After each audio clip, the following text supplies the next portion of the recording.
एक समय की बात है, किसी गांव में एक साधु रहता था।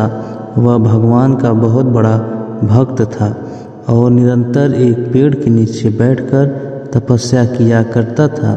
उसका भगवान पर अटूट विश्वास था और गांव वाले भी उसकी इज्जत करते थे। एक बार गांव में बहुत भीषण बाढ़ आ गई। चारों तरफ पानी ही पानी दिखाई देने लगा। सभी लोग अपनी जान बचाने के लिए ऊंचे स्थानों की तरफ बढ़ने लगे। जब लोगों ने देखा कि साधु महाराज अभी भी पेड़ के नीचे बैठे भगवान का नाम जप कर रहे हैं, तो उन्हें यह जगह छोड़ने की सलाह दी। परंतु साधु ने कहा, तुम लोग अपनी जान बचाओ, मुझे तो मेरा भगवान बचाएगा।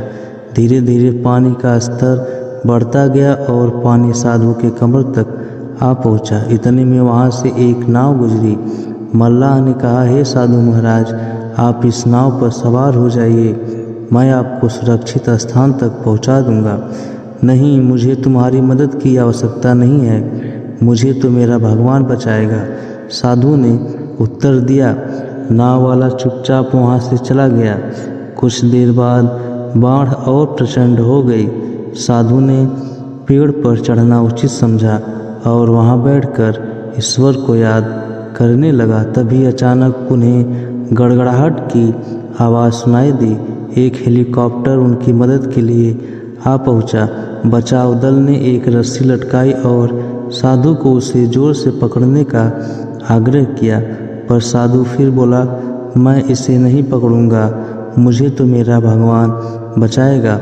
उनकी हठ के आगे बचाव दल भी उन्हें लिए बगैर वहां से चला गया। कुछ ही देर में पेड़ बाढ़ की धारा में बह गया और साधु की मृत्यु हो गई। मरने के बाद साधु महाराज स्वर्ग पहुँचे और भगवान से बोले, हे प्रभु, मैंने तुम्हारी पूरी लगन के साथ आराधना की, तपस्या की, पर जब मैं पानी में डूबकर मर रहा था तब तुम मुझे बचाने नहीं आए। ऐसा क्यों प्रभु? भगवान बोले, हे महात्मन, मैं तुम्हारी रक्षा करने एक नहीं बल्कि 3 बार आया। पहला ग्रामीणों के रूप में, दूसरा नाव वाले के रूप में और तीसरा हेलीकॉप्टर बचाव दल के रूप में, किंतु तुम मेरे इन अवसरों को पहचान नहीं पाए। मित्रों, इस जीवन में ईश्वर हमें कई अवसर देता है, किसी न किसी को माध्यम बनाकर हर समय हमारे साथ ही रहता है, लेकिन हम अपने अहंकार के कारण उन्हें पहचान नहीं पाते।